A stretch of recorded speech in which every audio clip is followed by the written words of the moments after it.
My name is Greg Meredith, and I'm the president of the Eagle Rock Association.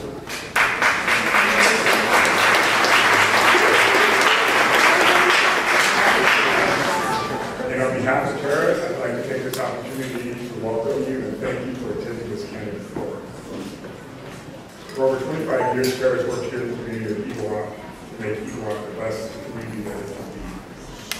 Some of the examples of our recent work have been involvement in the planting of 272 trees here at Eagle Rock and Highland Park, modifications to the Colorado Boulevard to ensure that the street is safe for not just automobiles, but for pedestrians and bicyclists, working on the Colorado Boulevard specific plan to modify hours so that businesses and consumers will have the opportunity to frequent businesses for longer business hours.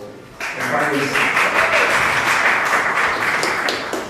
standing in strong opposition to Glendale's expansion of the Shoal Canyon landfill.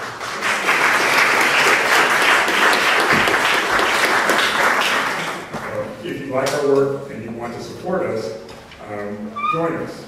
We have membership packets available back in the back.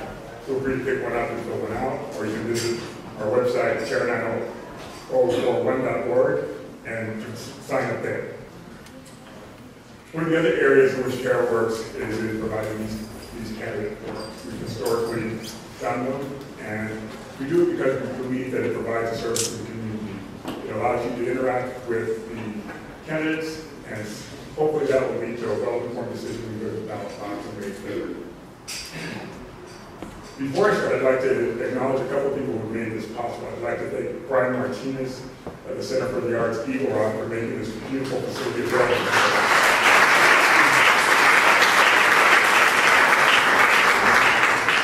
And I also would like to thank Michael Madera for Michael's Rentals for providing the sound system the day it's here.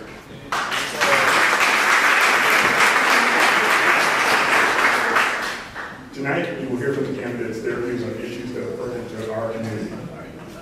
Terra has developed broad community questions for the candidates. In addition to those questions, we accept written questions from you, the audience. If you'd like to submit a question, there are question forms available in the back. If you raise your hand, a volunteer will bring the form to you, and when you fill it out, raise your hand and the volunteer will pick it up. Not all of the questions will be selected. We will go through the questions because of time constraints. We will have a set of predefined questions that we go through, and then, time permitting, the other questions will be placed before the candidates.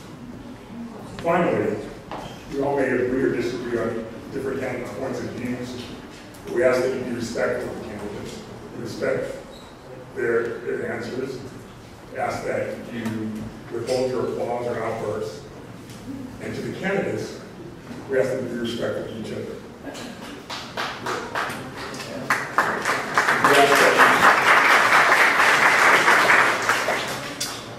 We ask that you focus not on your opponent's faults, but on what you can do to make Eagle Rock the best community that it can be. Now I'd like to introduce the gentleman who's graciously decided to be our moderator.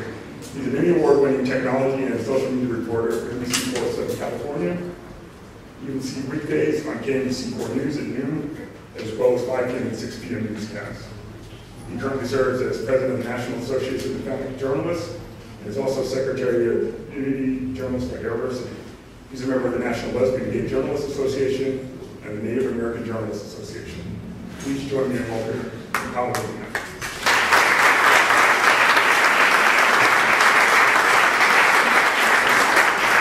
Thanks so much, Rick. I do appreciate that. I am a big mix of people, right? I want to thank you guys all for being here tonight on a beautiful Wednesday and this beautiful Center of the Arts building. What a gorgeous day to have a great conversation that we're going to have here about District 14. We are exactly 6 days away from this election that really could change the future of the city of Los Angeles and District 14. The candidates here will certainly pave the way. So I want to get started first by introducing the candidates for the city council seat. We'll start first at the very end. That, of course, is incumbent Yusef Huizar, who's seeking his third term for District 14. Next to him is Nadine Diaz, a social worker and researcher. And next to her is Gloria Molina, former LA County Supervisor supervisor and also a former LA City Councilman, among other things as well. I wanted to quickly give you a rundown of the rules of this conversation. The candidates will be given 3 minutes for an opening statement. Then I'll ask a question that was created by the Eagle Rock Association. Each candidate will have 3 minutes to answer that question. Then we'll take the questions from the audience, and again, those members will have about 3 minutes to answer those questions as well. So we're going to start first with the first question from the association. We'll start first with incumbent Weezar. In the last year, the national real estate firm Redfin identified Eagle Rock as the #2 hottest real estate market in the U.S. What are the most important things that can happen in the future for Eagle Rock that will preserve the community's broad appeal?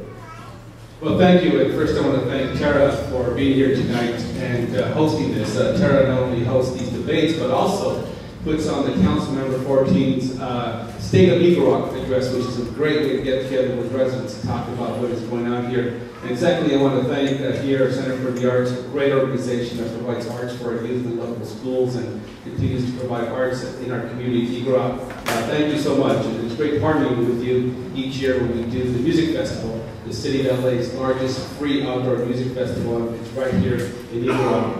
We've done a lot here in Eagle Rock, and the reason Redfin has stated that Eagle Rock is the second hottest place to live in the United States is because we have active residents like you. There are many active residents here who are involved in different organizations, whether it's Collaborative, Eagle Rock Beautiful, Blend that works on public safety issues, Terra, Eagle Rock Chamber of Commerce. These are some of the most active organizations in all of the city of Los Angeles. So I want to thank you. You have made your community great. And I've only been here to support what the community would like to see, to support the issues and ideas that you have brought forward. This past few years, all these groups that I just mentioned wanted to make Colorado Boulevard safer. And we did that. We added more crosswalks, added areas where there's more flashing yellow lights, added, took one traffic lane away so that we could provide more safety in crossing the streets, added bicycle lanes. We also wanted to make sure that we brought back our fireworks show after a 30-year absence, and we did that as well to build community like we do with the music festival. And your question is, how will we move forward now that we're here and we're no longer #2, we become #1? First and foremost is to ensure that just like we did on Colorado Boulevard, that we expand those improvements that we've done on Colorado down Eagle Rock Boulevard. That has been a focus of mine throughout my council district. No matter what neighborhood I represented, I focused on improving commercial corridors, and it's been noted. Broadway, downtown LA right now is being written about across the nation as a place of how to revitalize old commercial corridors that no longer had or lived up to its potential. York Boulevard, just south here of Eagle Rock, that is another corridor that is being looked upon as how do you revitalize neighborhood commercial corridors. So I think focusing on Eagle Rock Boulevard, supporting the small businesses there, and in fact, I run a business source center to Council District 14 to consult with and assist small businesses. And also, as we look forward, I think we got to support and continue to improve our parks. Many of you have asked for a dart park.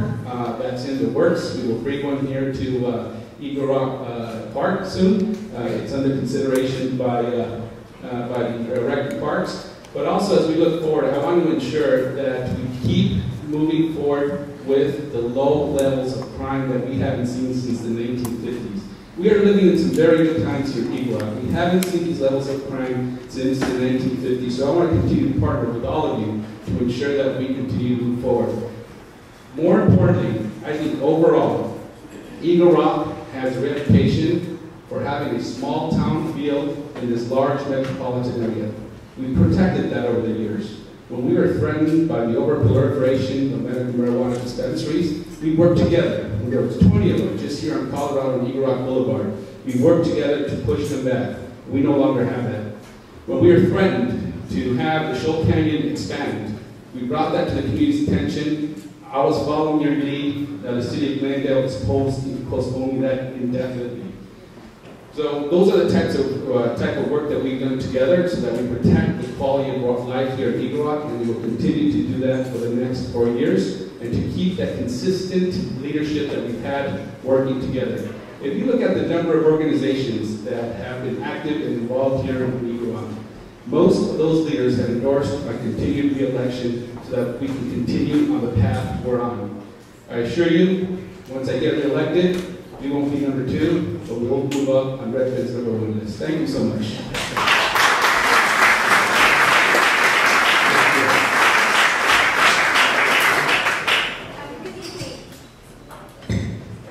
Can you hear me? Yeah. Good evening. My name is Nadine Memoria Diaz, and I am new to the political scene. I'm not a career politician. I'm 52 years of age and a health professional who decided to run for office due to land use issues. In regards to your question, Eagle Rock is beautiful. I have many colleagues and family members who do live in Eagle Rock, and they have seen it change drastically. Many tell me that it used to be like a sleepy town community in its own area, and now it has grown tremendously with economic development, new businesses, new people are moving in. The Hollywood industry, those who I do know in the Hollywood industry, are moving to Eagle Rock because of the quality of life that has changed. As a future councilwoman, what I would like to do is to engage everyone in Eagle Rock, small businesses, big businesses, new and old, to work together to continue the development in a positive way. And most importantly, to make sure that each stakeholder is engaged in the process in all land use development. Land use development to me is important. I'm not a land use urban planner, but I do have a background in planning. I earned my master's degree in social work. The focus was community, organization, planning, and administration. And we look at planning from a social work lens. And what that means is that land use is the canvas for everything. Homes, housing, education, small businesses, parks, infrastructure, green space, roads, everything. And that's how we look at it. We look at communities and we decide what are the assets. We analyze what are the assets, what are the deficits. And I can tell you, compared to Boyle Heights, there are many assets here. And one of the assets is all of you. You are stakeholders. You are vested in this community. You own your own homes. You give back. You clean up. You build. And that is what is conducive as a politician, as a representative, as a leader, to serve as a voice for all of you. Not just a few of you, but all of you. Whether you are renters, homeowners, seniors, children, single mothers with children, families, all people, disabled, gay, lesbian, transgender. That is what a leader is to do, is to make sure that your voice is heard. So in regards to the development that is booming here, it's important to have a balance so that those that are here can remain here and stay here and thrive along with businesses that are growing.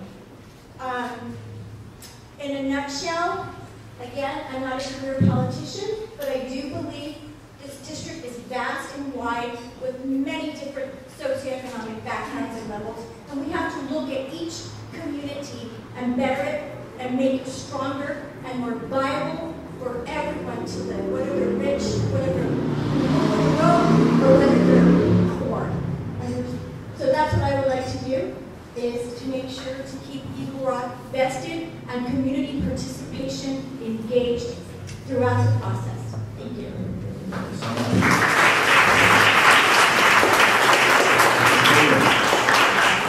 I would stand, although you can see it doesn't make much of a difference. It's an honor to be here at Terra, and certainly it is an honor to be a part of this forum with my colleagues, as well as all of you, so that you can hear all about who we are and what we're about, and hopefully as you make your decision 6 days away from now, it is one of the most important decisions that we have for the entire community. We're very proud of Eagle Rock. Eagle Rock is a beautiful neighborhood and a beautiful community that seems to enjoy a great quality of life. And certainly one of the most important things is to maintain that quality of life. But this 14th Council District is made up of a lot of lovely neighborhoods. It not only has Eagle Rock, it has Highland Park, it has El Sereno, it has Boyle Heights, it has all of the Arts District and all of downtown. And one of the things in looking at an entire district is making sure that you are electing a leader that can deal with all the issues across the district. A quality of life is not just protected by being an enclave. A quality of life is making sure that all areas that we are working on are well maintained and effectively maintained. I've been a member of the Board of Supervisors for the last 23 years, and I've represented this community. And it has been interesting representing all the way from downtown all the way to Claremont, over 2 million people, and working hard in making sure that you're a responsive leader. That is, when a constituent calls you and has an issue that is important to them in the neighborhood, that you're going to be there to respond to them, and that you're going to be effective in resolving those issues. That you're going to be a responsible leader. That is, when issues come up, that you're going to go out into the community to assure that you are participating with them and getting their input from all of the issues that are going on. When we look at some of the potential threat to this Eagle Rock community, there are many. Not only the blight of billboards that is going on, that is something that is unbelievable, the kind of potential and danger that the city council may make a decision to put illuminated billboards in this neighborhood and in this community. When you look at the issue of what they call mansionization, and you think, I know that I've been walking door to door, and there's been many people that shout out to me, if you're another real estate person, get the hell off my front door. And they're concerned because there are real estate people, after hearing that have been hungry to come in here and maybe tear down many of the beautiful homes, craftsmen, a lot of the beautiful community that you have here, and create many of the mansions that we see next door in Glendale. So protecting the quality of life is something that a leadership must do at all times. And also remember that there's nothing that can be done unless you're watching tax dollars. And watching tax dollars is making sure the budget works for everything. For the employees that you have, for the essential services that you need, for the planning and the growth that is going on. Every single day, keeping an eye on so many bouncing balls.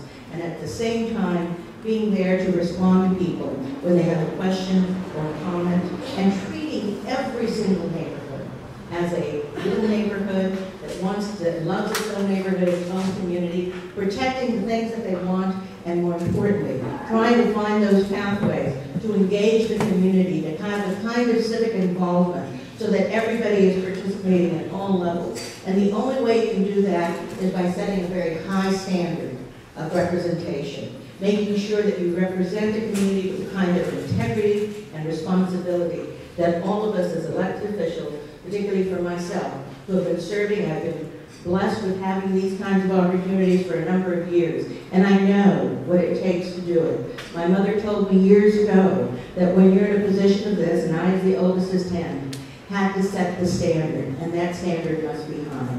So in order to really have the kind of participation that we want in government, it is about making sure that we're there every day, responding to the needs of the community, and treating the uniqueness of every single one of these neighborhoods as uniquely theirs, but moreover, making sure that we're there to protect the quality of life. Thank you.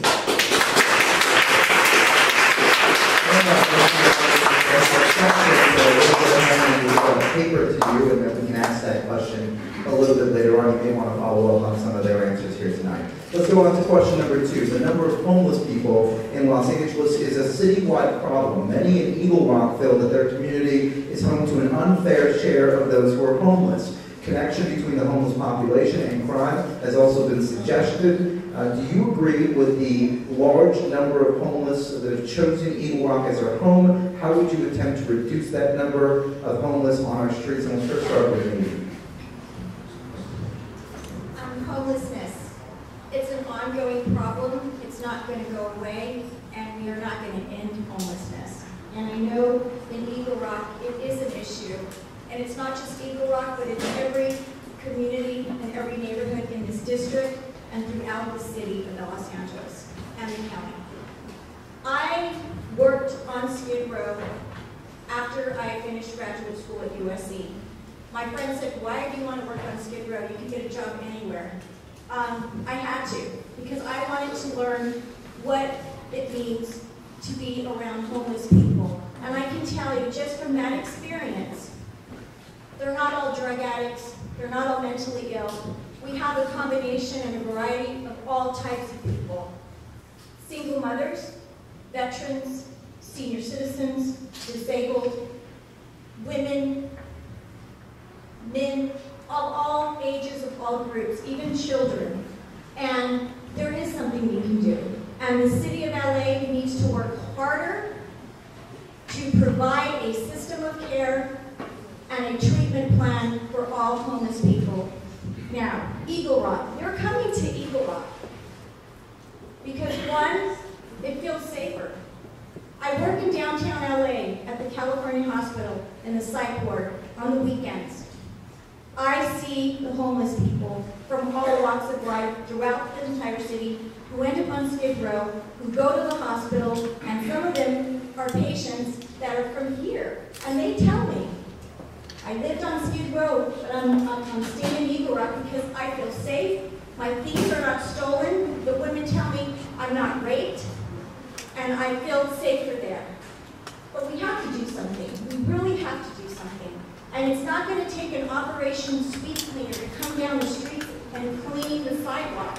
It's going to take health experts. It's going to take people like you, mothers, teachers, educators, mental health experts.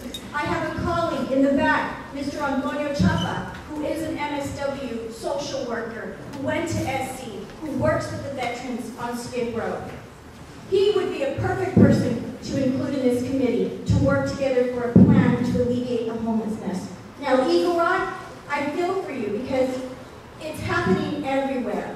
So as councilwoman, the first thing what I want to do is tackle the homelessness issue. And that's my plan. That's one of my platforms, is to take care of the homeless issue with the mayor and the county and all state and federal departments so that we can sit down at the table and create a plan that's going to provide housing and correct mental health facilities that are going to serve the needs of the people who are homeless. We don't have that, and we don't need a Band-Aid approach anymore. We need to work collectively together.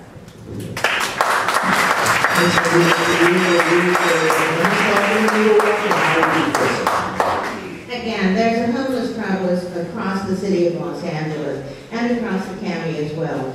I've had an awful lot of work that I've done in this area, and my approach has been to segment the homeless population. The first thing is we need to eliminate, and we have eliminated, all children out of homelessness. We have a whole team that is put together that includes a public health nurse, a social worker, a DCFS worker, and those teams go out looking and finding those children that might be there, and we take and help the whole family. And if they need services and shelters, we put it together in a case management program because we want to put them back on track. We worked separately with Judge Pregerson on the Veterans Program. We did it away from Skid Row because I've always felt that the overconcentration of services in Skid Row was wrong. I opposed it when I was a city council person, and I oppose it again today. And so consequently, we built the Bell Shelter, which is out by the City of Commerce, and there a veteran can have an opportunity to initially have a shelter bed, start getting the services they need, get the eligibility to make sure, because many of them are entitled to benefits, and get them into housing, those that are interested in doing it. And finally, before I left them as a member of the Board of Supervisors, we did older women and trying to make sure that we could get them back on track, make them eligible for services, and try and find those opportunities for them to have the kind of housing and get back on track. In many instances, they've lost their way, as many do, because of the price of rental housing, and before you know it, they're in their car, and then all of a sudden they're pushing a shopping cart down the street. And we need to help those kinds of folks. Then I think what the city needs to do is it's got to enforce the laws. The sidewalks are not campgrounds for anybody, whether you're homeless or not. We can create programs, and we can be compassionate, and we can be understanding. But our parks are also not for campgrounds. We have many people that we have to remove from those areas. Otherwise, it is destroying the quality of our lives. And I don't think that the city has worked hard enough on many of those issues. We need to enforce the law. It is my hope that what we are going to do, we've been working certainly at the county level, but I think we need to look at a regional program. Ask yourself, why isn't this happening as much in Glendale or Pasadena? A lot of it is because they're pushing people into these communities and we're not enforcing the law. So we have to be compassionate, understanding, create programs, and enforce the law. Can you believe there's a problem here in the world of the homeless, and how would you do this? Yes, thank you very much. You know, we have the worst homelessness problem or issue in the country, and that's not something we're proud of. Our policies of the past have not worked. The policies of the past was one of containment. The idea was that you go, you take your homeless individuals from the region, dump them in Skid Row, out of sight, out of mind.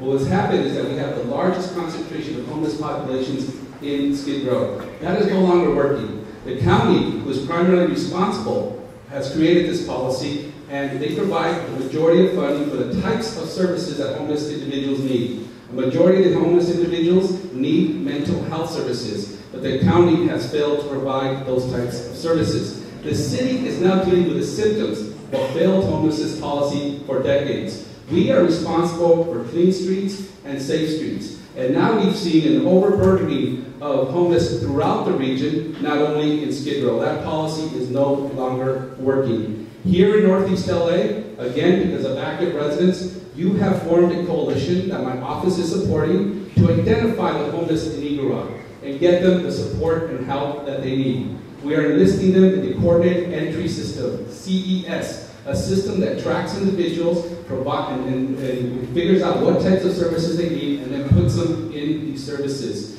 We've got to do more of that. I've spoken with Captain Burt. Captain Burt has told me that a majority of those individuals who are in Northeast Los Angeles, homeless individuals, are people who have some local ties, and they don't want to go to Skid Row. They don't want to go to Skid Row where it's even more dangerous. Research has shown that an individual could get back on their feet if they are in a neighborhood that they know.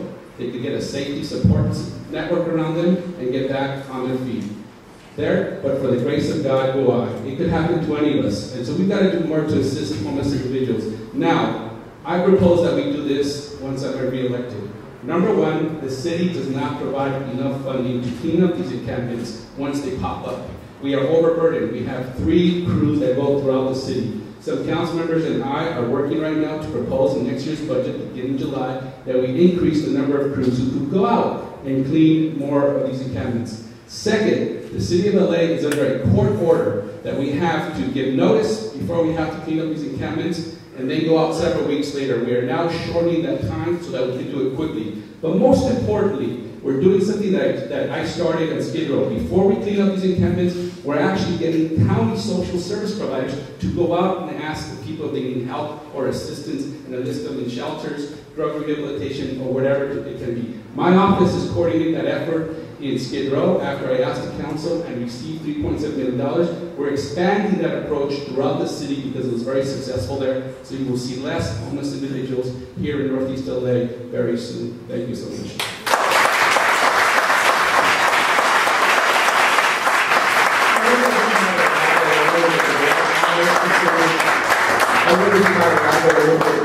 Question, considering we have 2 incumbents, one city council and one from the LA County Supervisors. Why hasn't any of that stuff worked already? Why is the problem still persistent? And how do you think that could possibly change? And we'll start with Mrs. Small. Well, I think that, again, the overconcentration is an issue that is going on, and I think the city has permitted it. If you look at other areas, and I've represented other areas, there are homeless problems all across, but you do need to enforce the law. All along the San Gabriel and Rio Hondo rivers, we had homeless encampments there for a period of time. We had to go in there and enforce the law, clear it all out. We had to do that, but we found programs for people. And there are many programs that are available. Regrettably, there are many people that don't like the rules of many of the programs. We can't continue to provide someone who has a drug problem. And in mental health, there's such limitations, people who won't take their medication. But I think what you need to do is both, is make sure that you're compassionate and understanding, as we did there, by removing them out of those areas, but making sure they went into a program. There is availability of programs. But if in fact you don't go out there and try and offer it to people, and they do even on Skid Row, there are many of them that won't go into the mission because they don't want to follow some of the rules of those areas. And so that's why I say that enforcement is an essential component. But there are many programs in place. And again, the biggest problem is making sure that the city has a program of compassion, understanding, and service, but also of enforcement. Mr. Wizard, you talked about how do you effectively get those passed by the city council so they can all be on board. Yes, thank you. And, I've only started representing the Skid Row area as of 2 years ago, although I've been in council for about 8.5 years after redistricting, and I've been much more involved in the homeless situation for our city. And what I saw was really disappointing because, after all, the city does not have a policy on homelessness. And it doesn't coordinate well with the county or LAHSA. LAHSA is an organization made up of 80 other cities that coordinates these types of services. So I proposed that we get a coordinator for the city to, first and foremost, get the policy for the city straight. What direction are we going? Do we believe in decentralization of services? Do we believe in providing more permanent supportive housing, which is a model of services for homeless individuals that has shown to work? And I've also asked that we step up our efforts in terms of going to the streets where the people are to help them and assist them. The models I've been doing in just like 2 short years of representing the Skid Row area have worked, and now the city is modeling them throughout the city of LA. I propose that we get a coordinator for the city, and we do a much better job not only working internally with ourselves, but also working with the county and LAHSA. At the end of the day, we should declare this a crisis, go in and do much more than we have done in the past. Enough is enough, not only because of we're all feeling the effects, but those individuals who are homeless, who need assistance, are not getting the assistance they deserve. I proposed, and I will, as when re-elected, make this my #1 issue because that, along with not having enough affordable housing throughout the city, are 2 of the issues that LA is being labeled for across the country. And those 2 issues, when we say LA is becoming one of the most expensive cities to live in, on top of that, we have the largest homeless population. Those are 2 issues that we need to address it on a policy level, along with working with you and providing more basic services here in New York. Thank you.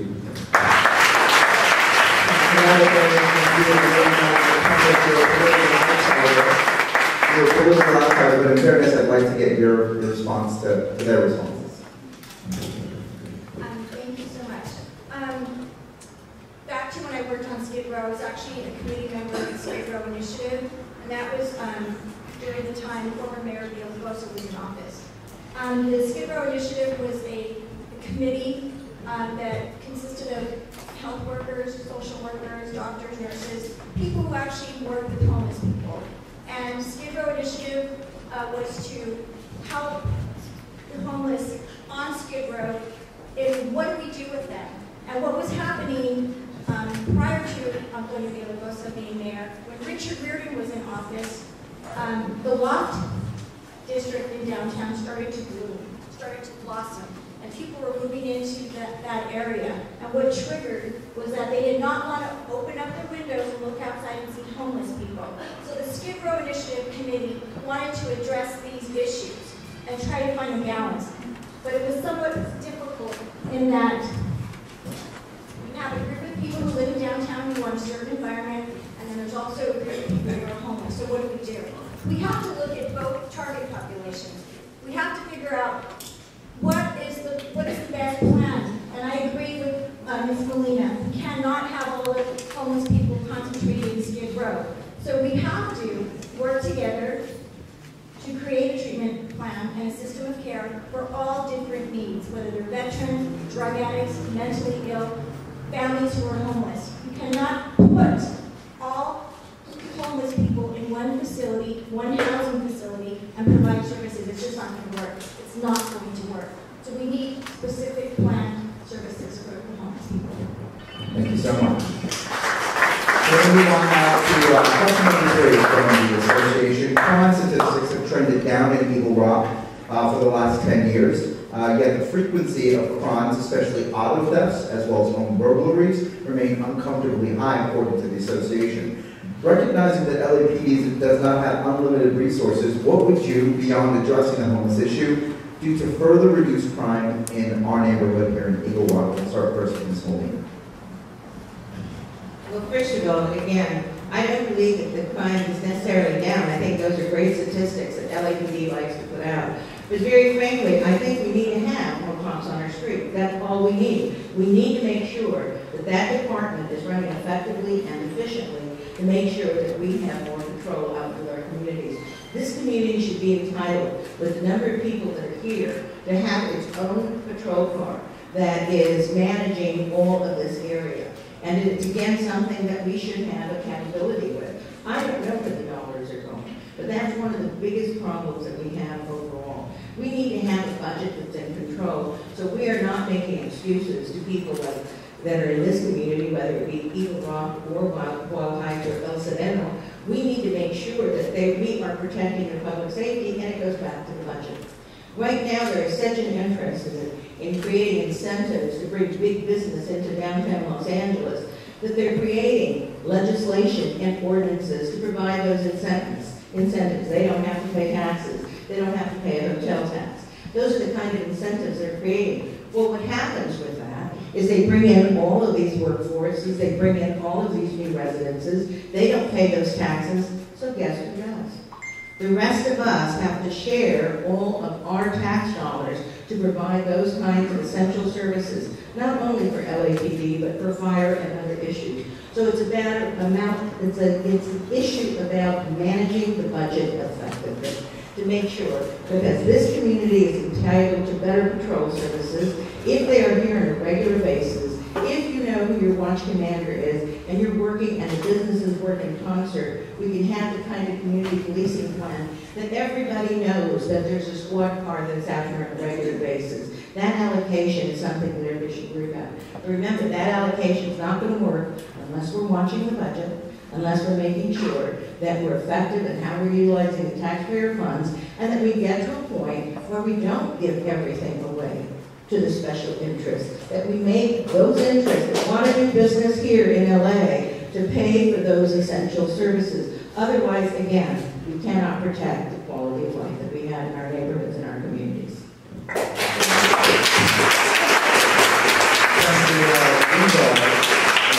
Mr. Luna says, better eye on the budget, more cops on the streets. How would you make sure crime is reduced here in Eagle Rock? Well, thank you very much. And, you know, the good news is that since I've been in office in 2005, apartment crimes in Eagle Rock have dropped 40%. Those are both property and violent crimes have dropped 40%, which is very, very good news. There's been an uptick in home burglaries the last few months, but I've worked with Captain Firth to provide a daytime patrol car and to have more patrols here at night. I've also spoken with our senior lead officer, Orange, who's here, and let's give him a big round of applause for what he does.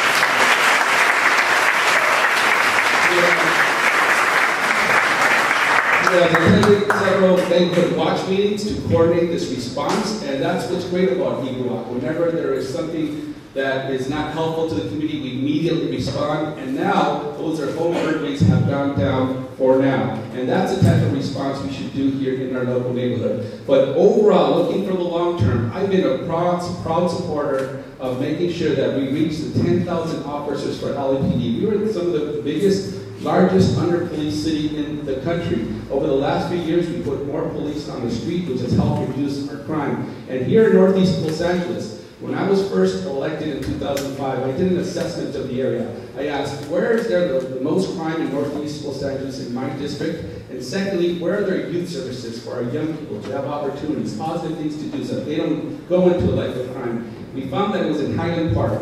Highland Park had the highest number of youth getting into crime. And guess what? Whenever we overlapped that with where other services, there was a lot less services for our young people in that area.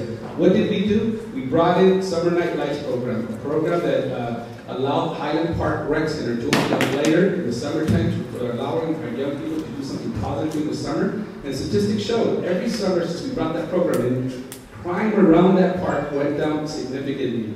And we have more good news, folks. I was able to get a $4 million youth arts grant to rehabilitate and open up the Bridewell Armory there in Highland Park to ensure that our young people have more positive things for them to do. I'm a huge believer in providing our young people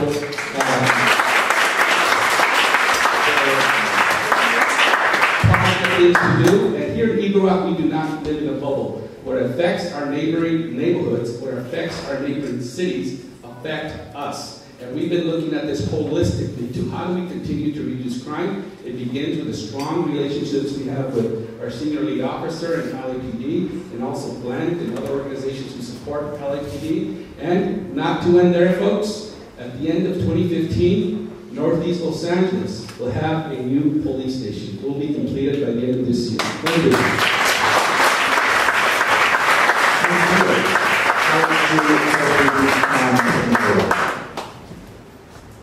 Crime in Eagle Rock, I would like to differ.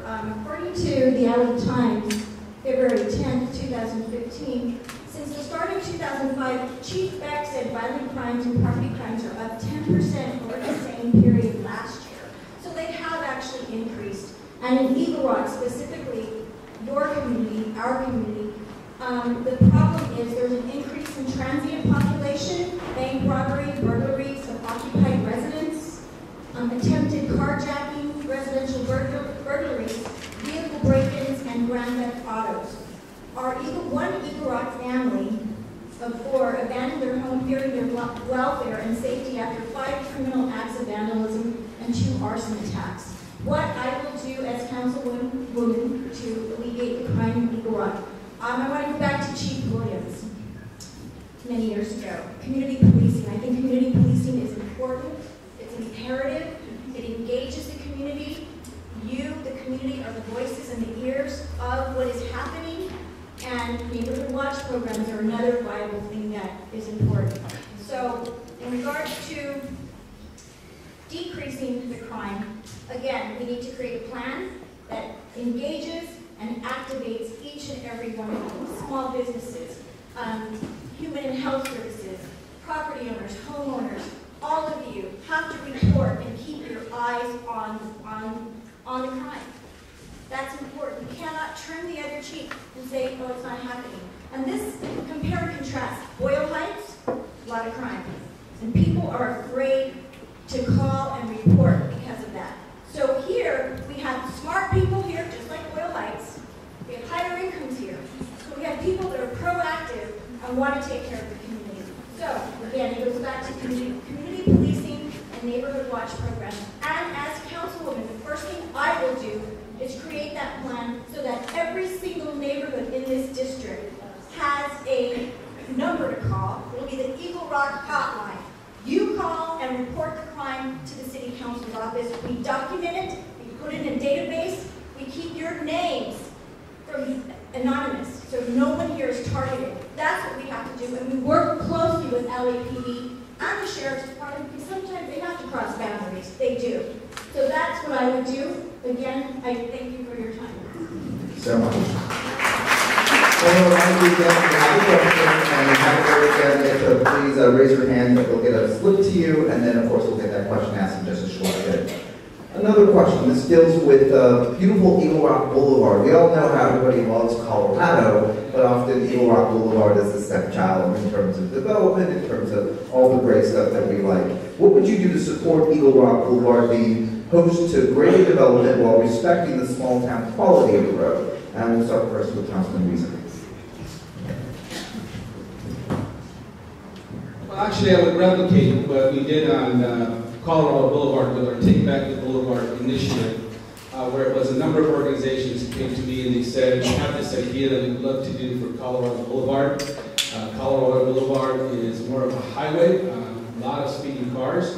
And in fact, many of you remember a few years ago, there was some drag racing on Colorado Boulevard. There was an accident and a young boy passed away. You wanted to do something about not only slowing down the traffic, but also supporting our local businesses and ensure that they continue to prosper and keep that small town feel all at the same time. So what we did to Take Back the Boulevard is I provided Tara with some initial seed money to study, do some plans, hold workshops, talk about the vision, eventually the Eagle Rock Neighborhood Council, Eagle Rock Beautiful Collaborative, the Chamber of Commerce, all partnered with Tara, and after several workshops, we wanted to, we did what we did on Colorado Boulevard, which I think is a huge success. I see a lot more people more safely walking across Colorado. The businesses are booming. We see a lot more activity, pedestrian activity. It's something I've been doing throughout my district, as I said in my opening comments. Eagle Rock Boulevard, I think we can take the same approach. And just like we put more trash cans and planted more trees and we put in more crosswalks, I think we could do the same. But I also would want to, and something we did not do on Take Back the Boulevard, and my lesson learned from that is to bring my business source center that I bought to Council District 14 to support our local businesses even more. Provide them with accounting principles if they need them, provide them with marketing ideas if they need them. But at the end of the day, it's going to come down to you, the community, what would you like to see? I would love to do the same format, provide you seed funding, get all the organizations together again, hold those workshops, and you tell us, the city, what you would like to see. But one thing is certain, we do need to support Eagle Rock Boulevard. As I said in my opening statements, that's a priority of mine once re-elected for people. Thank you.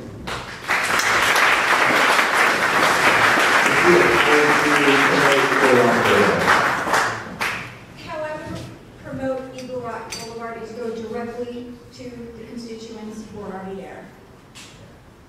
Send out a survey to each and every one of you and ask, what are the deficits and what are the assets and what do you need and what do you want? I think we need to keep the small businesses that are viable, we need to keep them strong and growing.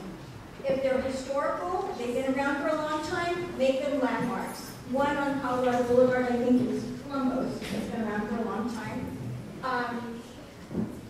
We cannot do anything until we get the input from the constituents, the taxpayers, you. And I think what I hear a lot of the times in downtown LA from the small business owners is that we're not part of the equation here. And we want to be part of this equation. But we keep getting building and safety notices that are coming down to our businesses and citing us, and we can't afford to fix these things. And we're gradually being pushed out. But we want to be part of the plan. So we need to have a balance, we need to be fair, and we need to include everybody and be inclusive. And that's what I want to do in regards to Eagle Rock Boulevard. There's a lot of good places on Eagle Rock Boulevard. There's a lot of liability that can be done there, but it needs to come from you, not from politicians who are in the back room making deals or planning. We need to engage every single one of you, and that's why I'm running, because I, as a property owner, have been left out of the process. And that's what really, really just disturbed me and made me very unhappy. So that's all I do. Thank you very much, Ms. Diaz. I would agree with Nadine, my colleague here, also, because I think you do have to engage the community in a community plan. We did that in the East LA Civic Center, where we took a very dangerous park, Belvedere Park, that had some very tremendous promise. And we spent a lot of time creating focus groups, going out into the community and asking them, including the children, what they wanted and how to put it together. We spent some time, and we did an awful lot of work that was very, very different than anywhere else by engaging the artists in our community to be a part of the design and the planning, instead of going outside of it to really incorporating them, the very people from our own neighborhood and our own community. So if you have that kind of engagement, there's a stake in it. But one of the first things I would do when I go down Eagle Rock Boulevard, I'd like to see it greener. I think it could really plant some worthwhile trees. Not the kind that lift up the sidewalks all over. We've got to find the right tree. As much as we like many of those trees, they're just the wrong tree that we have. We could create green mediums down the middle of that area. It would soften it, and it would slow down the traffic. I think there's an opportunity to green much of that area. But I certainly wouldn't want to make that decision. I would want to have the kind of community meetings and outreach, including the businesses. Like anything else, when the city starts working in a direction to beautify an area and to make it more positive, the businesses will come, the community will come. You will get customers and you will upgrade the entire area. But I really think it requires that kind of leadership to start putting those ideas on the table.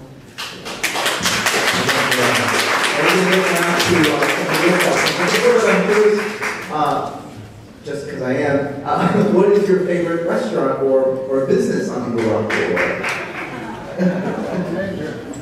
I go to Mia's. What about you? Mia's? What was that? Auntie M's, all right. Okay, let's talk about some of the issues that some folks here want to talk about. Eagle Rock Boulevard. We're going to start first with a question from Peter Joy, who says, what's your position on charter Amendments 1 and 2 that's also on the ballot on Tuesday, and we'll start first with Ms. Woolman.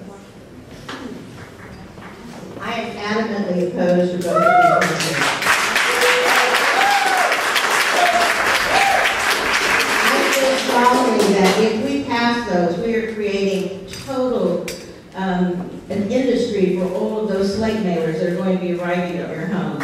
If you think about all of those elections coming together at that time and have everything for president and Congress and governor and all of them, because we want to get out the vote, I think they're going in the wrong direction. The reality is we should have the kind of civic engagement that we need on these issues. What we're doing here, we should have many more people. We should have an opportunity, even as small candidates here for one pencil district, why not and have a television debate so that we can be on TV and people know who we are and what we're doing. We need to engage in the community. It was interesting, one of our other candidates, Mario Chavez, shared an interesting statistic the other day at one of the forums when he told us that in the last election, only 6% of the population was under 60 years of age. That is very troubling for our future. We need to start finding those manners and those ways that we can engage the community in doing what is the most beautiful thing to do, and that is having an opportunity to have a voice in government. And I know that many people are jaded by this process because they see special interests that are managing everything. Well, that is who's supporting Amendment 1 and 2. It's the special interests. They want it to be easy. That way they can make sure that those that are catered to all of their special interests, they'll be able to buy their slate, they'll be able to find their location there, and the rest of us are going to be left out. Anybody who has an independent voice, anybody who might question the status quo is going to be left out. So I am adamantly opposed, and I hope all of you will vote against them on Tuesday.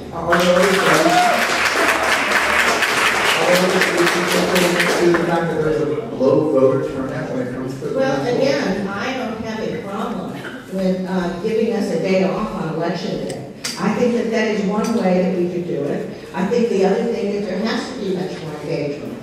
I am not allowed to go into a school to talk about this important campaign. We're prohibited from doing any of those kinds of things. We need to create that kind of engagement so that at every single level we are participating. There are many senior citizen centers that I can't go into that we can't engage a dialogue with people. We need to find a way to encourage that dialogue. And then the other thing, too, is that we as elected officials have to set a very high standard. When we are not trusted, when we cannot be honest with the people that we represent, then again, nobody is trusted. So we have a duty to uphold the highest of ethics and standards if we want people to come out.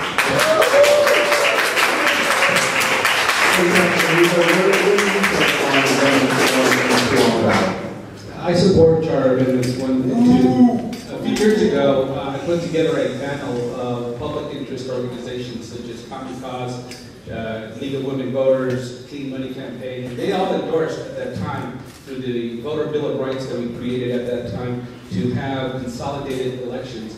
And what we were trying to address are two things. One is voter fatigue, asking voters to go out election after election, and to increase voter turnout. These organizations, some call them special interests, some call them public interest organizations, support this type of measure because they believe that this is one method, not the end be all, but one method to increase voter participation. If we agree that's the goal, it's been shown that this is going to help. Why? Because if we continue to ask people to go out election after election, voters do get fatigued. I do not understand how slates will be taken out, whether we have this or not. Slates are going to be sent out, whether we have the president on the ballot or not. It's going to be just a longer slate, but these slates are still going to happen. That's the way these elections happen, when those people, whoever sends them out. So in order to have increased voter participation, if you ask an individual to go out and vote for one time and not have to continue to go out, statistics, research have shown that it will happen. Now, some people argue that you're not going to get to the bottom of the ballot, right? Because who wants to vote for a school board member? Who wants to vote for a council member? We have the president running or the governor running. Well, when you go to a ballot box and to the booth and you're going to vote, you pretty much go down all the way down, right? And think about who you're going to vote for. You don't take your vote away. You're pretty much good. I do all that except for judges because I don't know who they are sometimes. Nobody knows who these judges are, right? But for the lords in the room especially, you guys know who they are. But you do get informed. You still continue that information that you would like to see. And so I support Charter Amendments 1 and 2. It will increase voter participation. The League of Women Voters and other public interest organizations are supporting it, and I support it as well.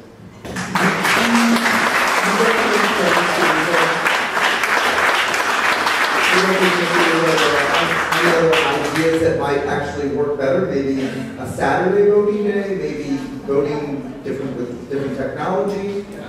Yeah, those are some other ideas that may work. Saturday, we don't know if that will work. Is when we consolidate as well, it will that allow for Saturday because we're following in state and federal.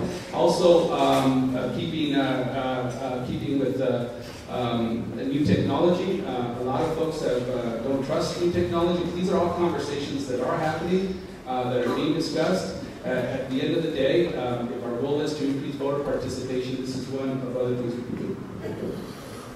All right, Ms. Diaz, where do you stand on Amendments 1 and 2? I am very opposed to Charter 1 and 2.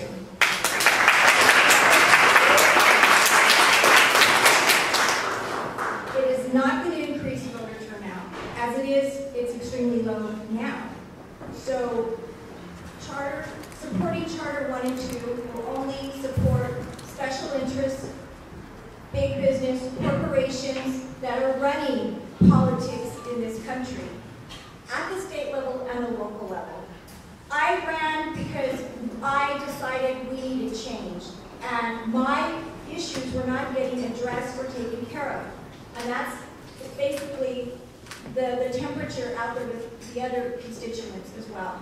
Charter 1 and 2 is going to only allow special interests and corporations to run the politicians.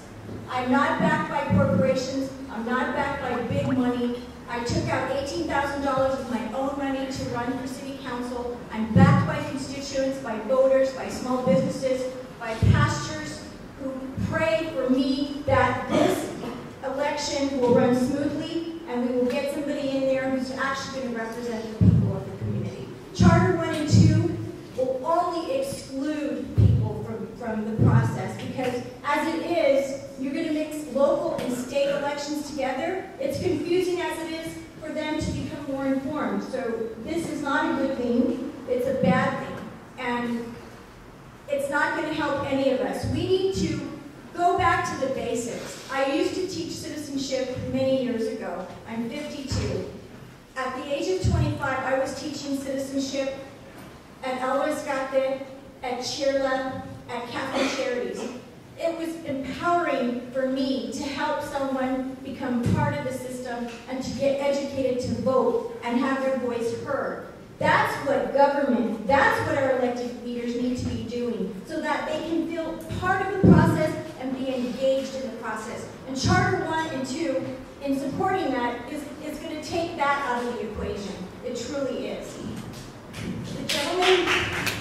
The gentleman next to me has a lot of money. A lot of money.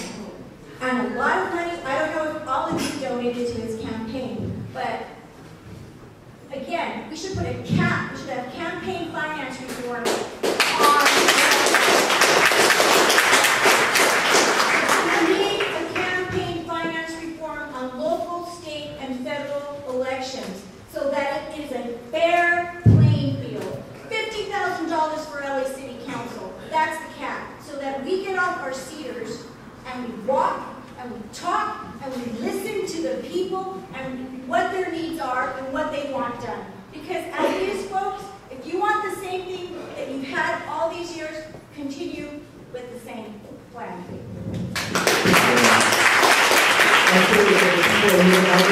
Support 1 and 2 by raising hands. How many are opposed to it? Raising hands. All right, let's bring on this question from Kevin Grace. What level of support, we'll give to Mr. Weezer on this, what level of support can we expect from your office regarding the abandoned lost, aptly named Pillar Henge? Did I get that wrong? Other community beautification projects. And please correct me, because I can't read the right name. Yeah, these are some half-built development up on Colorado Boulevard as you exit the freeway, and that land is privately owned. The builder of that walked off the project. My office has been working with building and safety to make sure they are kept up, they are kept clean, and that they do not turn into any more of an eyesore. When we move forward, I would love to work with the community to see what we can do there, and nothing should be left off the table. In fact, when we wanted to build a park in El Sereno on some Caltrans property, that the community has been wanting that for over 20 years, people thought it wouldn't be possible because Caltrans is one of the most difficult public agencies to work with. We built the El Sereno Arroyo Playground. When people told me on our New York vision plan, our York Avenue, we were having numerous workshops to improve York, they pointed to the brownfields, an old gas station abandoned for decades, and they thought that we wouldn't be able to build a park, but they asked for a park. I applied for some state funding, and this past weekend, we opened it up as a new playground for the local neighborhood. We could do the same there. We could also turn it into an arts area. I've heard different ideas, Romy, but what we should do is have community workshops on what we can move forward with. Now, it's privately owned property, so what we can do is figure out what the community would like to do, and then determine what direction we should go. But like we've done, my office working with the community in other instances, whether it's a park, a public amenity, whatever it may be, you tell me, and we will get to work on it this coming 2015 once I'm re-elected. Thank you.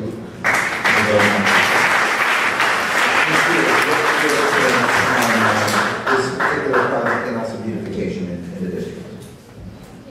What's your stance on this particular project, the abandoned lost, which I'm not going to get the name right, so, and beautification projects as well? Oh, great. I learned about this project from Delia. Is she in the audience today? Okay, well, she's a beautician, she's a longtime business owner, and she is so concerned about that. And I would take it to the community and ask the community what needs to be done. It is really an eyesore. It's not pleasant to the community. I don't know why it's still like that, but it should have been taken care of a long time ago. I look forward to learning more about it, but I also look forward to engaging the community again and asking, what do you want? Not what the developers want or outside entities. It's up to you. Thank you so much. Thank you very much, Ms. Lee. What would you do with that loft area and also any beautification projects? Well, I think for the last number of years, it has served very well as a monument to political ineptness.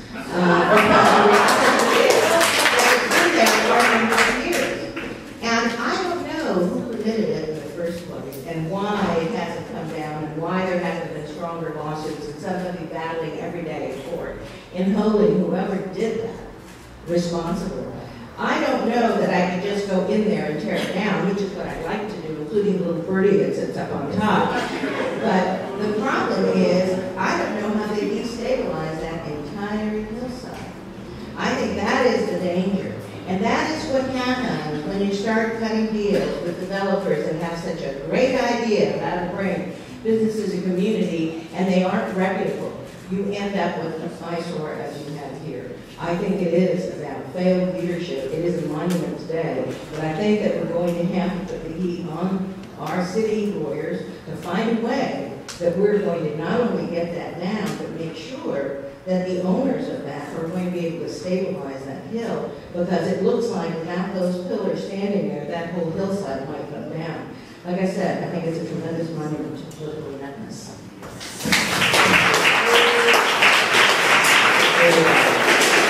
I'd start now to talk a little bit about the 710 freeway highway and the extension of that. Let me get your position on the 710, and we'll start first with Ms. Moore.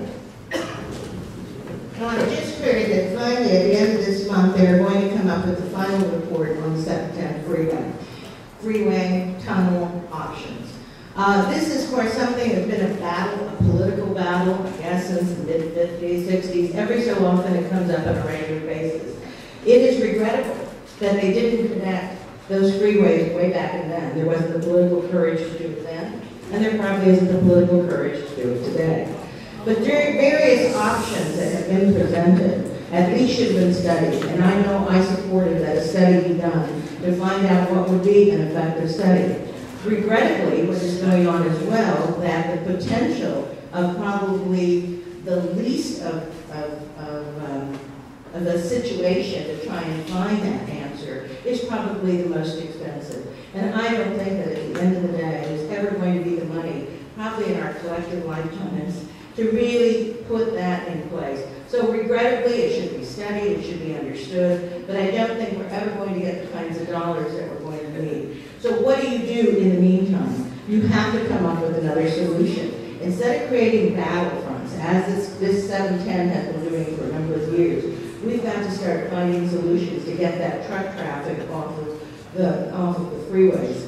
We built the whole Alameda corridor that was supposed to take all of that freight from those from the ports all the way out and not have to go through our freeways. That is the answer. So I say to many of you who are just negative for the project, let's start finding a way that we can put solutions in place, that collectively throughout the region we start looking and trying to find a way that we can move all of the freight that needs to be moving there, taking it off of the trucks and trying to put it on the railroads as it should be. All of us as taxpayers paid for the Alameda corridor. I've been serving on the Alameda Corridor East Commission and trying to build all of the underpasses and overpasses for many of those freight trains. We need to continue to do that because we cannot tolerate any more truck traffic on our freeways. So do you support the extension or? Not at this time.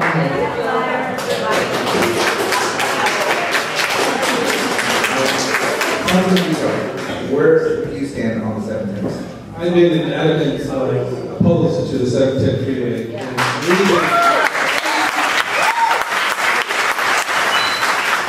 It will disrupt communities like El Sereno, who have historic homes, historic neighborhoods. It will disrupt neighborhoods like Highland Park, who has historic neighborhoods as well. And in fact, I just helped them get the historic preservation overlay zone in Garbanza, and it will bring additional traffic to Montego that we would not want to have.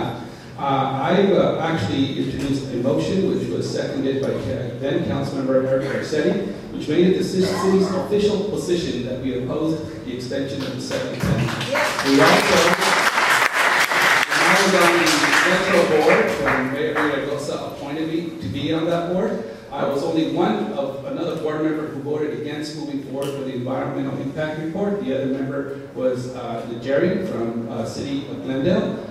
Supervisor Molina was the strongest supporter for the extension, and in fact, a few months ago, wrote an opinion piece in the Pasadena Star News making arguments for the extension. She recently changed her mind, but I think she recently changed her mind because she's now running for Council District 14. That is not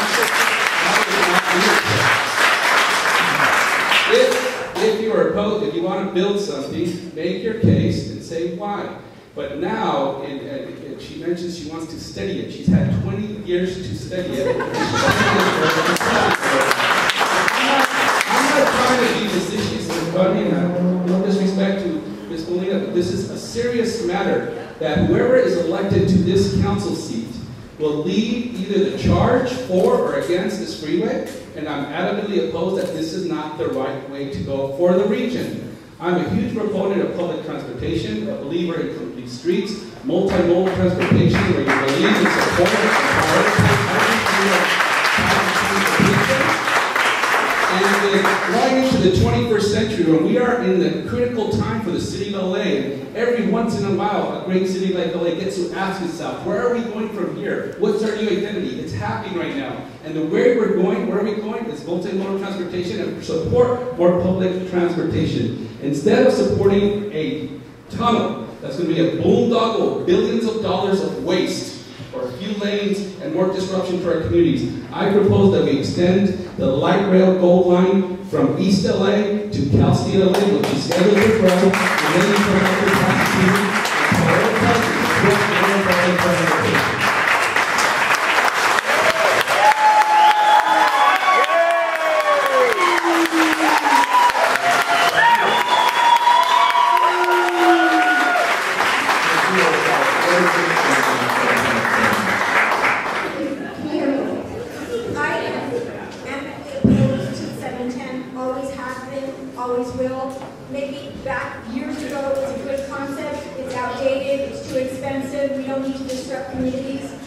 to look at other avenues for transportation, such as rail, such as riding bicycles that are accepted and planned.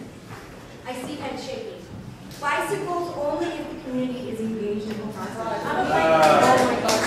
I'm a bike rider. I hear both good and bad. But we need, in regards to the 710, we need to, I'm a health advocate, health professional.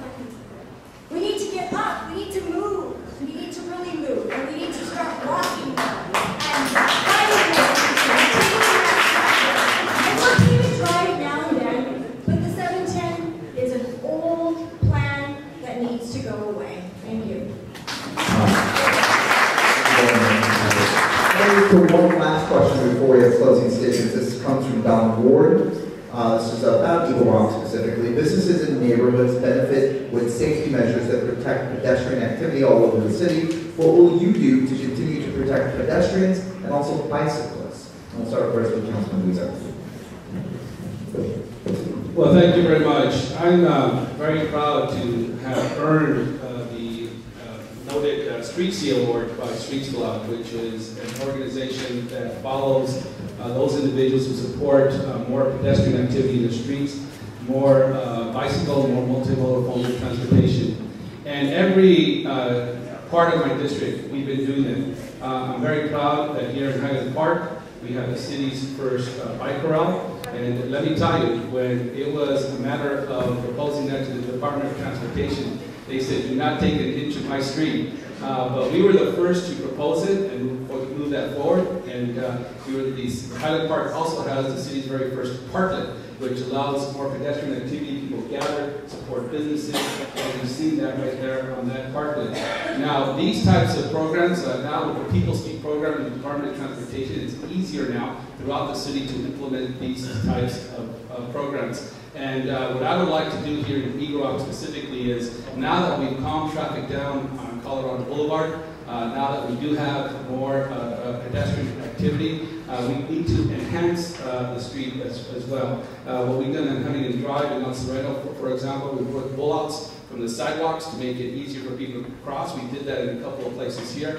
Eagle Rock Boulevard is next as well. But I'm very excited about the work we've done, because if you think about it, in a car-centric city like ours, to say that we were able to take 2 car lanes of traffic, slow down the traffic, make the distance between people crossing streets shorter, allow for more bikes to go through, and also put in more crosswalks on such this busy Colorado Boulevard. That is unheard of in the past. It wasn't supported by the city. It was our policies didn't support that. And now through my efforts that I've been doing throughout my district, more and more areas of the city of LA are following that. So in my opinion, I think that Eagle Rock Boulevard is next. We could have that same type of success. And yes, greenery will be better. Yes, more trees will be better. We've seen the success we have in Colorado Boulevard. We should replicate that for Eagle Rock Boulevard and other areas of Eagle Rock as well. And through my Clean Communities initiative, we not only have to make sure that we create these policies and these projects, but we are now fixing more sidewalks than we ever have here in Eagle Rock through our Clean Communities initiative. The city puts $0 into fixing sidewalks, but throughout Council District 14, we've been able to supplement that, bring different funds of sources, and we have a priority list, and we've been fixing many more sidewalks than we ever have here in Eagle Rock and throughout Council District 14.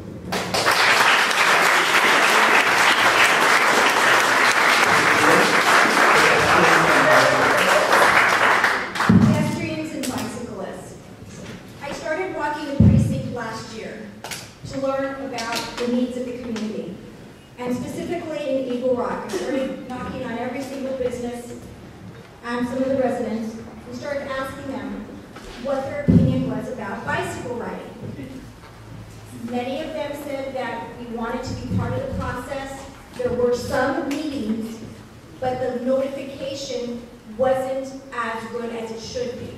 So they felt left out of the process. Not true. They felt left out. Not true. I respect your view. It's not you. So what we need to do is to, again, engage the community in the planning of pedestrian safety, bicycle lanes. All property owners, all businesses need to be along with the bicyclists, the bicycle advocates, we need to share the land and we need to share the road. So it's not an us and them. When my father was in medical school, I rode the bike 10 miles a day. To work, 5 miles to work, 5 miles home. Rain, snow, heat, sleet, whatever. And this was Salt Lake City. This was Salt Lake City, Utah. Okay? I'm an active person. It's important.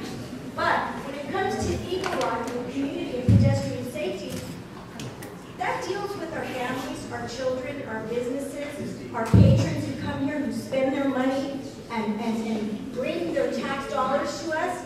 And at the end of the day, we have to have a plan that everybody is going to agree upon. So, when the businesses told me, how are you going to make it better for us? How are you going to bring us to the table along with the bicycle advocates? It's simple.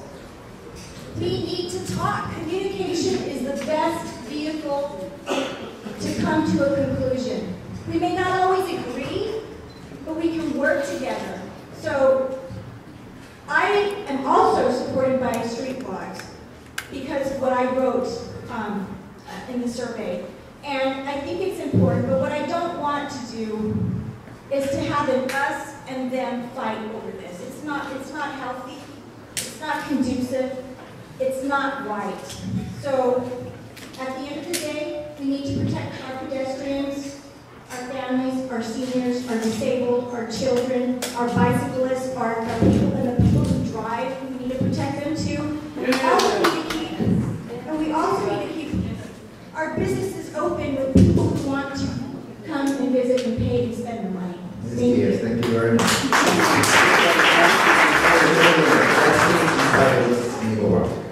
Well, let's start with pedestrians. I think we need to fix our sidewalks.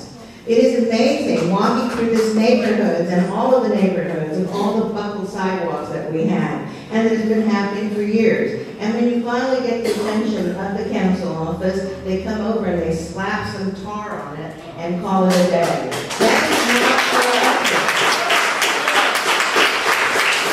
If the town is going to encourage pedestrians to come out and walk on the sidewalks, they need to be walkable. We have had an incident after incident where I have been walking door to door, and I have heard about older people who have broken their hips by tripping and falling on these broken sidewalks. They have not been paying attention to it, and all we hear is that eventually we're going to have enough money to do it. But in the meantime, they're doing other kinds of things, and that is coming down in the priority, and I think it needs to be moved down in the priority. We have to find a way to make sure it gets done and get that attention. And then when you deal with the contentious issue of these bike lanes that are going on, I have no problem with bike lanes. I have no problem with bicyclists, and we are all very supportive of it. We did that way back when we were working on building and making sure that all of our buses and all of our subways were equipped with all of the equipment necessary to make it easier for bike enthusiasts to utilize our system across the board. But what has happened here is I've been walking door to door. I went to Mr. Tapia's house, and Mr. Tapia said clearly it's only one way. And that is if you're for the bicycle lanes, I'm not supporting you. If you're against them, I'll be willing to support you. I don't need it to be at that level. Nobody does. We need to build some cooperative mechanism in which we take on, I think, important issues like the bike lanes and make sure, I know that there's boasting about all the meetings that were held and how we outreach. But when I have gone out there and talked to the community, that is not what we're hearing. There wasn't the dialogue. They didn't go out there and talk to the community. What's created is a war, and we don't need it today. We need to find a way as leaders to bring people together, to find those ways of how we can accommodate it. Because people will do it all by themselves. Right now, they're racing downhill, and because there's so much traffic, because they took a lane out. We do not need to create secondary problems. As leaders, we should go to the community, put these on the table, and not select one over another, but find a middle ground, provide that kind of leadership.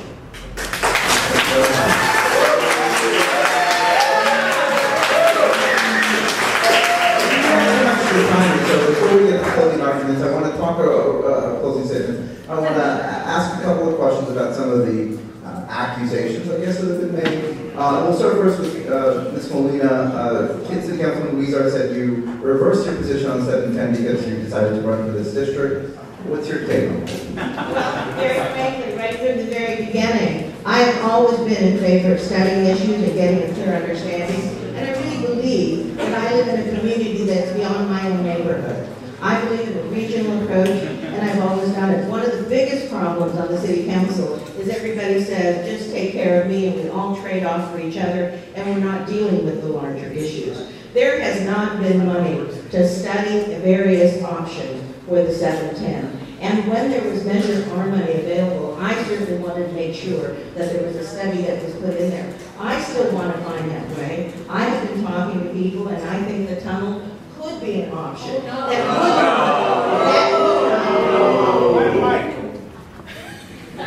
Let's please respect the candidates. It is interesting the fear mongering that is going on by not only his campaign and others, because they are telling people, I know that they passed out literature and they said that Gloria Molina was going to tear people's houses down, when that is not the case. They've been intimidating children out there and saying that that's been the case, and I know because we have found that literature. Today I found this, which says that now I'm coming into this community and I'm going to destroy the community centers and I'm going to take out the constituent services. Mr. Huizar, that's not the way to run a campaign.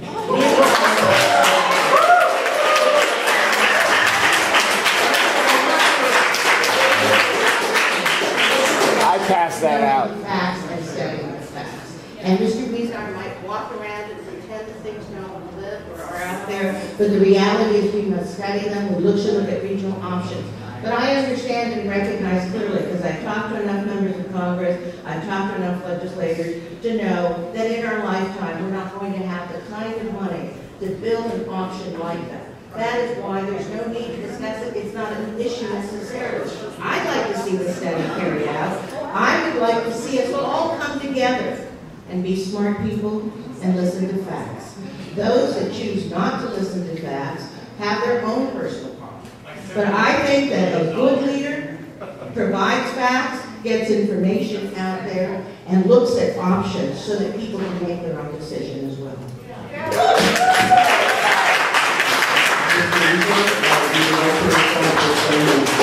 Are you responsible for these flyers, or? I don't know what those flyers are.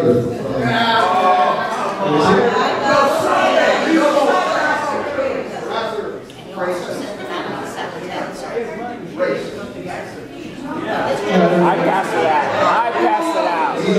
I have nothing to do with it. I passed it out. What's your take on those flyers, Mr. Huizar? Look, my take on those flyers, and I haven't read a lot of wording. Please respect the candidates and try to get an answer. Here's what it says. Gloria Molina says she will reduce staffing levels to elect her. Okay? Which CD14 community will she target for Are you cuts? responsible for putting that in? I'm not responsible for putting this on this one. This is the first time I see this. Don't fall for more lies in the trail. Save Eagle Rock City Hall. Protect constituent services. This is the first time I see this. Folks. Hey folks, I'm very happy that the issue is this campaign. I'm very proud of the campaign that I have ran. If I do talk about anything that puts Ms. Molina and makes her uncomfortable, it's about issues. It's about issues such as the 710. It's about issues about how she has dealt with homelessness. And that's the extent that I have followed. Or it's about issues about pensions. When she first tells the newspaper that she's going to take a $90,000 pension, when she retires, 2 days later she finds out it's $124,000. You earned it. Those are the types of issues I raise because we need to know those facts. But I have not run a dirty campaign. I have not hit anybody on their personal lives. And that's the campaign that I have been running, and I'm very proud of it. Okay? And I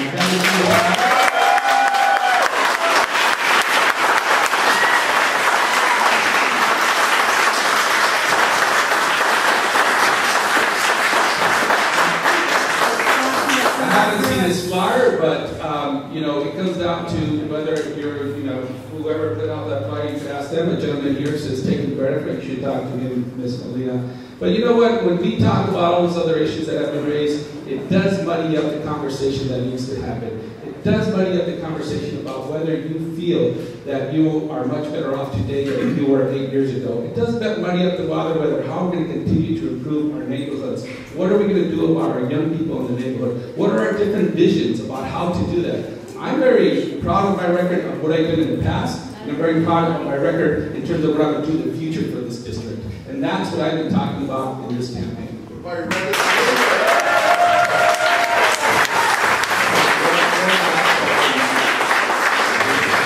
last question about some accusations here tonight. Ms. Molina has said to you, Mr. Huizar, or alluded about your character in this campaign. And I'm curious to get your take on that and how you explain that to voters, the issues that involve your personal life. Sure. Well, if Ms. Molina wants to be more clear about my character, I ask her to clarify that. What about my character? No, we all want. Francine Godoy! Screwing your staff. I'm from Molina, screwing your staff. So Ms. Molina addressed a couple of things. A lawsuit that was filed against you by a former staff employee and other issues that involve your personal life. Thank you very much. I did not address those matters. I am moving forward, and I'm very proud of the work I have done in the past. And obviously, I did not address those matters.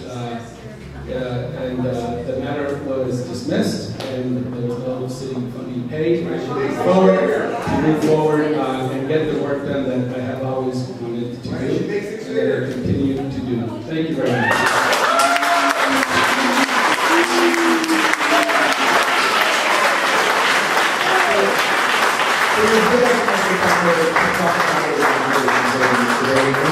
Ms. Diaz, there were no accusations made against you, but if you feel free to comment about anything, you certainly have the time. Sure. Respect, integrity, transparency, and equality. That is what I am about. I'm running because we need to restore that. We need to restore that in the office of CD14.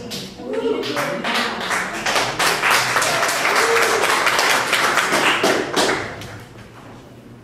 Running for office is not supposed to be about taking advantage of the taxpayers, of the constituents, of anyone who is not at the table. And what has been happening for the past 8 years, I'm sorry, it's cost us a lot of money. It's cost us a lot of money.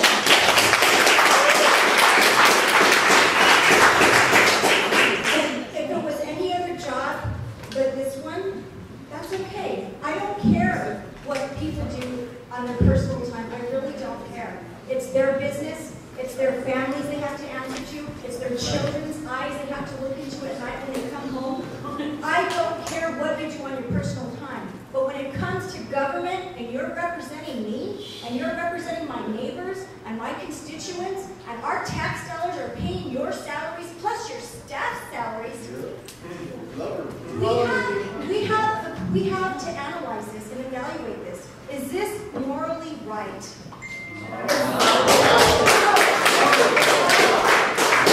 Is this respectfully right? No. Where is the integrity in this?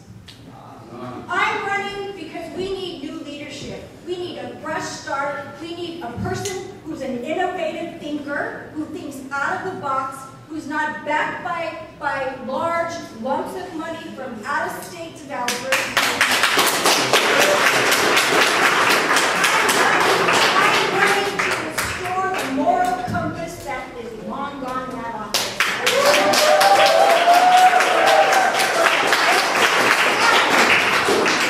I will guarantee you, as councilwoman, I will have a solid staff that will stay with me from day one to my last day. I'm not going to have over 80 staff people hired within 8 years. That's dysfunctional. A leader, a director has a solid staff. And that is one thing that SC taught me. When you're going to lead They're rowing together, and I will guarantee you, I will not use your money for secret doors constructed in City Hall.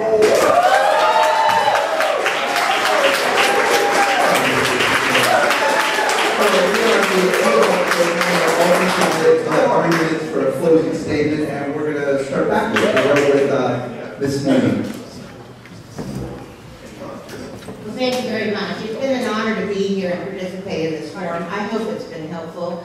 The reality is that this is a very important election that is going on. These neighborhoods and these communities, it isn't just Eagle Rock, it's all the way across, but it's the entire city. The entire city needs kind of leadership, whether it's in budgeting or in really making sure that we hold people accountable. You know, I've been serving on the Board of Supervisors for a number of years and very proudly representing this community on issues from fire and public safety, all the way from health and mental health. And I've been creating large programs like overseeing a budget of $28 billion and making sure that we're a stable budget. During the recession and the last downturn, we didn't cut essential services. We didn't cut any services. We kept our parks and our libraries intact. We didn't furlough employees. And we were always we had to say no to very special interests because we knew that the stability of our budget was much more essential. So I've experienced in doing that kind of work, and it is the work I've enjoyed doing. And certainly the issue of running in the seat is about playing an aggressive leadership role of fighting for people in this community. I have been a part of making sure that we have projects that are unwanted, that shouldn't be in this community. We stand up to many of the polluters in our community. We are making sure every single day that we operate with integrity and responsibility, that every constituent is treated with the kind of respect. The issue that I've raised in this campaign is because it's costing taxpayers dollars. And we need to make sure that we are not spending all of our tax dollars. It is amazing the kind of negotiations that go on to City Council. Why should we be negotiating with the Department of Water and Power that has unbelievable bills that we're receiving on a regular basis, and when they overspend and give away $40 million, they are dictating as to how that audit is going to be done? That is nonsense. We need to stand up for the special interests. This nonsense with the billboards about trading, they should remove every single unpermitted illegal billboard. The reason we raise these issues is because of lack of integrity. For me, sexual harassment is a workplace issue. And very frankly, for all of us concerned, we know that we should not have a sexual harasser on the City Council. It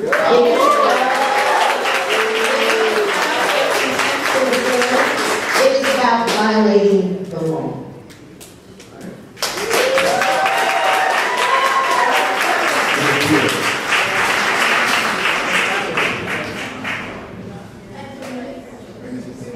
I'm running for City Council. Who am I? I'm Nadine Memoria Diaz. I am a third-generation Mexican-American. I'm a fourth-generation Japanese-American. My mother was born at Tule Lake when the government interned the Japanese in 1942. She and her family settled in Boyle Heights. She met my father years later at Roosevelt High School. 1958, they graduated. She worked hard to put him through pharmacy school at USC. He graduated in 1968. He was very dirt poor. Very poor. My grandfather Diaz was a laborer. After my father finished pharmacy school, he went on to medical school. She worked to put him through medical school. He's an MD anesthesiologist. I was born in 62. We moved to Salt Lake City in 72. I came back to Boyle Heights to take care of my 85-year-old grandfather who was blind and an invalid, Mr. Antonio Diaz. I went to school at the community college, transferred to SC, earned my bachelor's in cultural anthropology, worked in nonprofit organizations to teach people to become citizens, to teach them about healthcare rights, renters' rights, all rights for the poor people, the immigrant population who can't vote, unfortunately. I'm running because I am very, very dissatisfied that I have not been notified about land use issues in my community. I'm not the only one. There are a lot of people who are not being notified about land use issues. And I don't recall this ever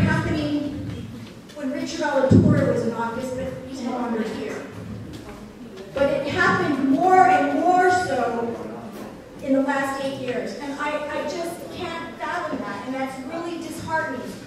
I decided to run in February of 2013 because a land use issue at First Street and Marina MTA property, 57-unit facility to house the mentally ill, drug addiction addicts, homeless people, children with low-income families. You can't mix that target population. I was livid, and the MTA board voted in support of this. And both of these colleagues were at the table. That is why I decided to run, because I wasn't informed, and everybody around me in the 500-foot radius was not informed. I'm here. I'm here. I'm a social worker. I've been a healthcare professional for 24 years, studying, researching cancer, asthma, diabetes, and now Alzheimer's disease. Every 30 seconds, every 68 seconds, someone's getting Alzheimer's in this country, and it's booming. I advocate at the state level to keep Medi-Cal. The government wants to kill Medi-Cal. We can't. 57% of the population in this state relies on it. Relies on it.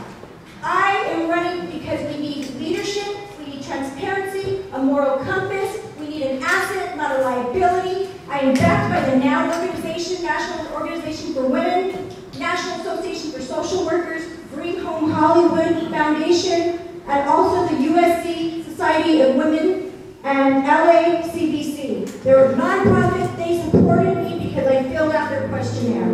I want you to vote for new leadership, not the same old, same old. I'm not a career politician, I'm one of you. And yeah, we need to decrease the 185 salary in City Hall. Vote DS March 3rd. Thank you.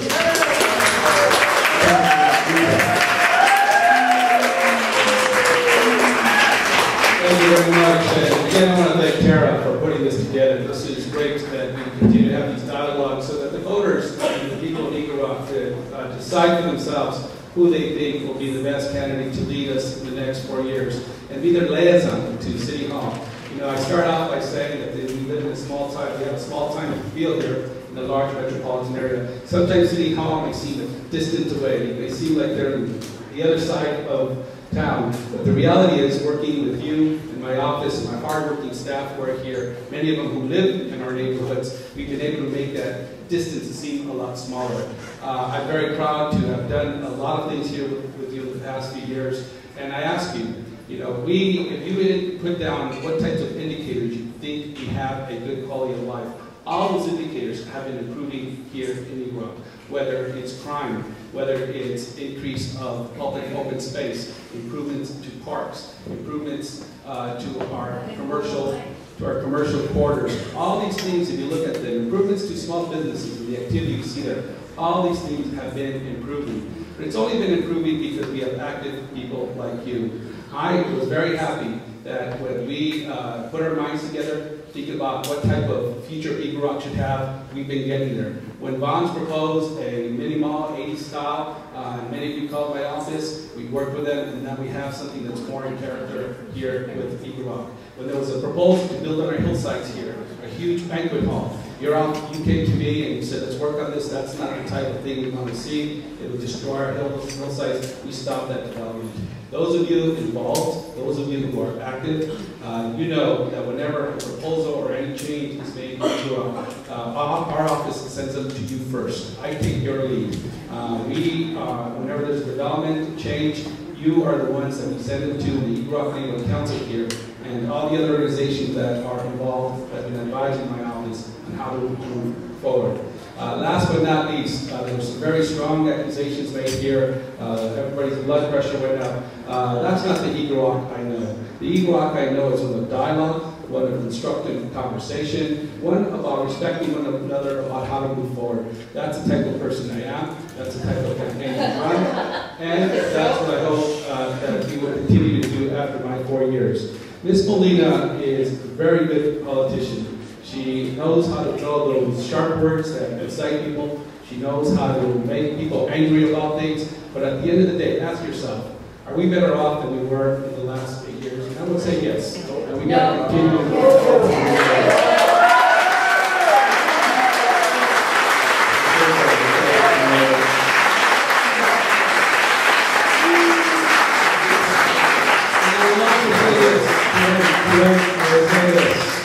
Ms. Molina knows that but there's something called due process of law. And I'm very proud to live in this country. When I came as a young boy, they gave me opportunities. A country that believes in due process. As a country and a court system that is able to determine what's right, what's wrong, what happened, what did not happen. Thank you very much.